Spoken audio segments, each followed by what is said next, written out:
성도가 주식해도 될까요? 물질 축복을 어디까지 구해야 될지요. 헷갈려요 요즘.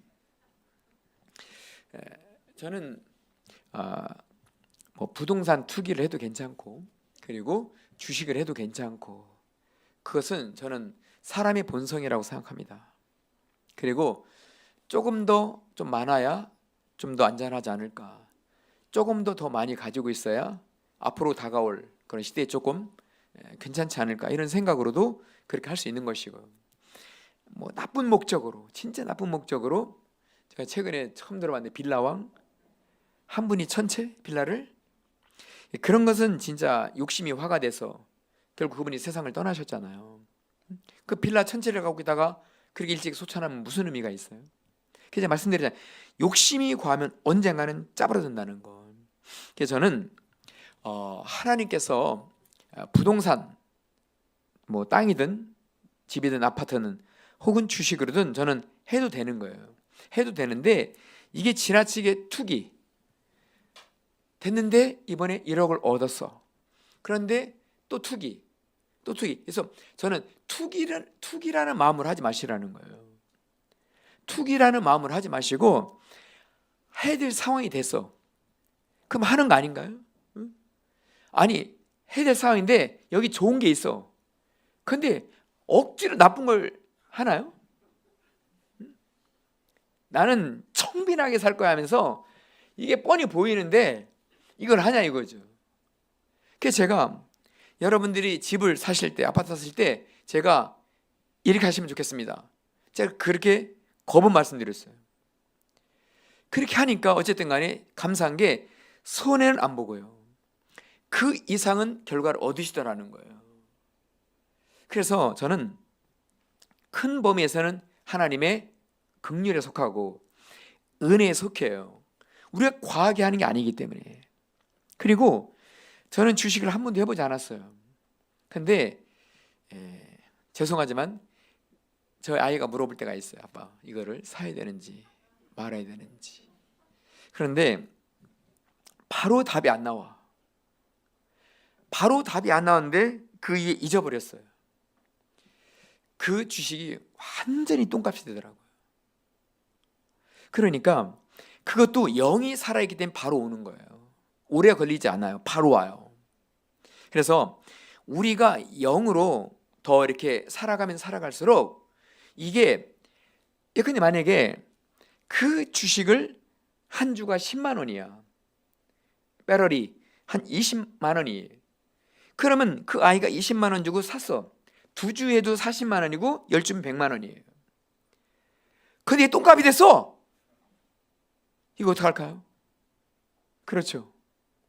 그래서 저는 하나님께서 우리가 진실로 하나님을 섬기며 나아갈 때, 그것이 재산의 증식으로, 그리고 삶을 좀 안전하게 하고자 할 때 그렇게 잘못되게 하지 않으신다라는 거죠. 그래서 저는 오히려 그런 의미에서 비트코인은, 이거는 폭락할 가능성이 언제든지 있었기 때문에, 제가 그 비트코인에 대해서 물어보실 때는 제가 아니라고 했어요. 그런데 그게 폭락을 해버렸어요. 그 영끌한 친구들은 진짜 이게 황당한 결과가 오는 거죠. 그래서 이것을 우리가 구분을 해야 되는데요. 제가 보니까 주님이 바로 말씀하시는 경우가 있어요. 그런 경우는 주님께서 허락하시는 범위 안에 있고요, 주님 말씀 안 하시고 해도 영 감동이 없을 때는 아닌가 보다 하고서도 잊어버려요. 그래서 제가 다시 정리하면은, 하나님께서 허락하시는 범위가 있어요. 그리고 수고하는 게 있잖아요. 그러면서 투자를 한 거잖아요. 자, 여러분들이 주식을 한 주도 안 사. 그럼 주식회사들은 어떻게 될까요? 주식회사들은요, 개발할 수가 없어. 뭘 어떻게 투자를 할 수가 없어요. 그렇죠? 그러니까 저는 이것은 전 세계적인 경제 생태계예요. 그렇게 할 수 있다라는 거. 그래서 주식을 무조건 나쁘다 그렇게 보지는 않고, 저는 재산적인 식으로 한 부동산 투자도 나쁘게만 보지 않아요. 부자들 제가 나쁘게 보지 않아요. 그렇게 보면 안 돼. 그래서 이분법적으로 선악으로 보는 게 성정이지, 그렇지 않아요? 그게 인간적인 성정이지, 그걸 넘어설 수 있거든요. 길을 가다가 여러분들이 100만 원을 주셨어요. 하나님 저를 시험하고 계시는 것인가요?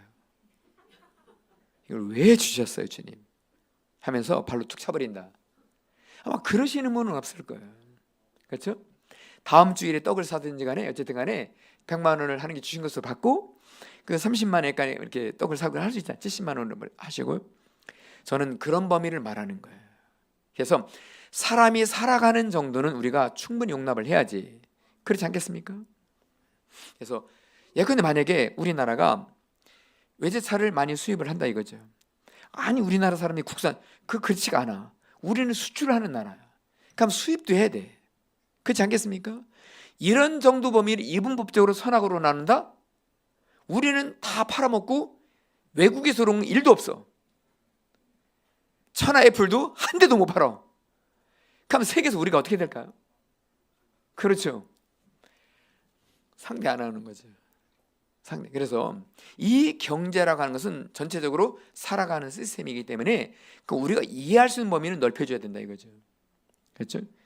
그래서 제가 말씀드린 제가 여기에 쓰는 게 뭐냐면 다니엘이라든가 느헤미야 이런 사람들 보면은 외국 황제 밑에 있었어. 그러면 황제가 원하는 대로는 거의 90%는 해야 돼. 아니면 더 99%도 해야 돼. 그러면 이게 어떻게 될까요? 근데 주님 또 쓰셔. 그렇잖아요. 그래서 그러한 삶의 범위, 그러한 울타리를 우리가 넓혀야 된다는 거. 그렇게 오히려 마음을 더 넓히시면은요, 하나님께 정말 여러분들 하여금 마지막 때 곡시한그로 쓰실 줄로 믿습니다. 아멘, 아멘, 아멘. 어디까지 할까요? 그래서 계속해서 주식만 하지 마시고요. 그래서 좀 여유를 가지시면서 아침